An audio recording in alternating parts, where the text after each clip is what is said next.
তো বন্ধুরা, এটা হচ্ছে আমাদের এই ডিজাইনের পালিশের কাজ চলতেছে। তো এটাকে আমরা ন্যাচারাল পালিশ করে যাচ্ছি এবং এটা সম্পূর্ণ মেহগনি কাঠের। সাইডে কিন্তু প্রচুর শীত পড়েছে আজকে, তা সত্ত্বেও কিন্তু আমাদের পালিশের কাজ চলতেছে। তো অনেকেই আছেন যারা আমাদেরকে প্রশ্ন করেন যে ভাই, শীতের ভিতরে এবং ঠান্ডা পড়লে নাকি পালিশ করা যায় না?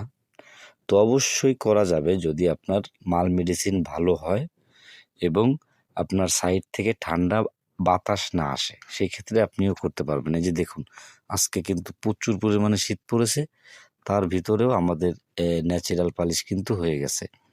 যদিও আমরা গ্লেজ করি নাই, তবে পালিশগুলা করছি। কেমন লাগলো অবশ্যই আমাদেরকে কমেন্ট করে জানাবেন। যারা আমাদের ফেসবুক থেকে দেখতেছেন অবশ্যই পেজটি ফলো দেবেন, আর যারা ইউটিউব চ্যানেল থেকে দেখবেন চ্যানেলটি সাবস্ক্রাইব করে পাশে থাকবেন।